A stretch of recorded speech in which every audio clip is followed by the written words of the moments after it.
Il y a tellement de bruit autour d'Alvarez que lui-même il en est conscient. Mais ce que j'ai hâte de voir, c'est la finalité dans tout ça cet été, qui on va réellement recruter. Alvarez déclare en Espagne, on parle beaucoup de moi et du Barça. On verra ce qui se passe à la fin de la saison. Il explique aussi qu'il n'écoute pas, qu'il fait pas attention, qu'il est concentré sur sa saison. Ce qui est sûr, c'est que la fin de contrat de Lewandowski, c'est en 2026, qu'il est censé partir libre. Même s'il y aurait des rumeurs comme quoi lui, il voudrait rester avec un rôle moins important, un plus petit salaire. Reste à voir si c'est vrai et si le Barça acceptera. Mais ce qui est sûr et ce que j'ai hâte de voir, c'est qui on va vraiment recruter. Qui le Barça va vraiment ramener. Parce que Fabrizio a lui-même expliqué que c'était peu probable que Lewandowski prolonge. Certains dans les commentaires vont dire ouais on est broke, ok peut-être, mais on doit forcément recruter quelqu'un ou bien on va jouer sans neuf. Sachant qu'il y a des situations à régler l'été, il y a le départ de Lewandowski, le départ de Christensen, le dossier Ansu Fati aussi qui va revenir de près. Il y a aussi le dossier Araujo, reste à voir ce qu'il fera. Et dans tout ça, le Barça doit recruter un neuf, régler la situation d'ailier s'il paye la clause de Rashford ou pas, un latéral et un défenseur central gaucher. Ah franchement Laporta, j'espère que tu as une solution. Car ce qui est sûr, c'est que cet été, on doit recruter et à des postes très importants.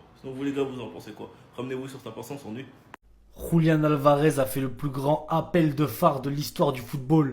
Comme dirait Dahuzi, même l'aveugle il a vu. On verra ce qui se passera à la fin de la saison.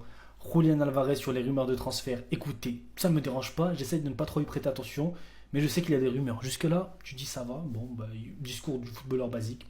Je suis pleinement concentré sur cette saison et sur ce qui m'attend avec l'Atlético Madrid. En Espagne, on parle beaucoup de moi et du Barça.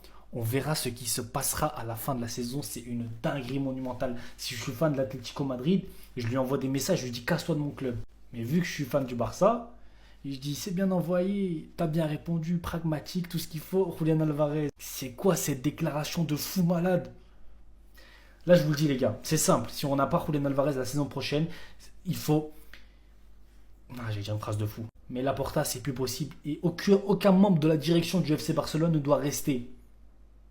Peu importe, nouvelles élections, pas nouvelles élections, il n'y a pas une goutte de cette direction-là qui doit rester après ça, si jamais ça se passe. Si jamais Julian Alvarez n'est pas au Barça après cette déclaration-là, ce n'est plus possible. On ne peut plus croire à un potentiel bonne gestion, une potentielle bonne gestion de ce club.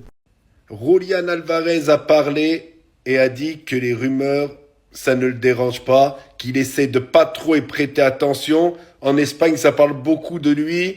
On verra ce qui se passera à la fin de la saison. Ça parle de lui surtout au Barça en Espagne. On verra ce qui se passera à la fin de la saison.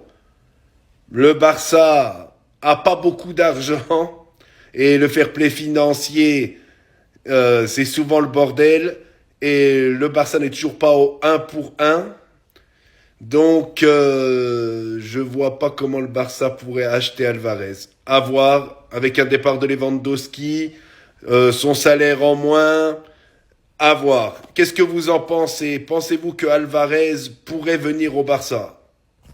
L'attaquant polonais du FC Barcelone, Robert Lewandowski, est prêt à faire de gros efforts financiers pour continuer du côté du Barça. N'oubliez pas que le joueur est en fin de contrat, en fin de saison. Mais il est prêt, les gars, à réduire énormément son salaire pour continuer au club.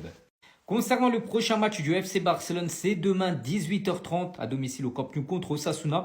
À noter que demain contre Osasuna, il est fort probable que nos attaquants les plus en forme débuteront ensemble. Donc ça se peut que Rashford, Ferran Torres, Rafinha et Lamine Yamal, ça se peut que les 4 commencent titulaires. Lewandowski devrait commencer sur le banc. Des nouvelles du jeune milieu de terrain Marc Casado qui joue quand même peu sur cette saison, les gars. Mallorca, les gars, a contacté le FC Barcelone au sujet d'un prêt de Marc Casado jusqu'à la fin de saison. Donc ils aimeraient l'avoir pour les 6 derniers mois de la saison. On a pu voir également aujourd'hui, les gars, que Rashford est le joueur qui a écouté le plus de musique sur la plateforme Spotify qui sponsorise le Barça. Regardez, en gros, c'est les minutes écoutées. Et Rashford a écouté plus de 72 801 minutes lors de cette année, bien sûr, 2025. Et bien loin devant Lamine Yamal, Koundé, Baldé ou même Lewandowski.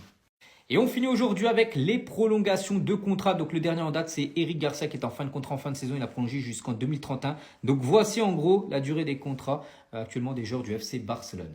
Attendez. J-1 avant le match Barça contre Osasuna, on a eu le droit à quelques infos. Ainsi fait qu'en conférence de presse, quand on est engagé dans toutes les compétitions, il faut 2 ou 3 joueurs. Je suis content et cela améliore les performances de chacun. Regardez Ferran et Lewy, ils doivent toujours être au top de leur forme. Nous avons bien joué ces derniers temps avec Eric en défense centrale. C'est agréable de jouer avec cette stabilité, mais je ne sais pas ce qui se passera demain. On verra Frankie, mais Eric pourrait bien être titulaire à nouveau. D'après certaines rumeurs, il pourrait y avoir pas mal de rotations demain. Le chemin est encore long, il reste beaucoup de matchs à jouer. Il est important de se concentrer sur nous-mêmes ensemble car nous pouvons gagner grâce à la qualité de notre effectif. Nous voulons travailler sur nos points faibles. Johan Garcia est le numéro 1 et je n'ai aucune intention de le remplacer. Peu importe qui est deuxième ou troisième, Johan se débrouille très bien. Encore une fois, Hansi Flick remet les points sur les i et les barres sur les t. Dans sa tête, le choix il est clair, le gardien numéro 1 c'est Johan Garcia. Mon travail consiste à parler aux joueurs et je garderai mes conversations avec Ter Stegen privé. Honnêtement, j'espère pour Ter Stegen qu'il a déjà trouvé un club pour le mercato d'hiver. Parce que vu les propos d'Hansi Flick, ça se voit, il va pas jouer. Rashford est un joueur très professionnel. Son mental est fantastique. Il est actuellement à un très haut niveau. Baldé est jeune. Je le vois jouer très bien. Il est concentré et après sa blessure, il se remet bien.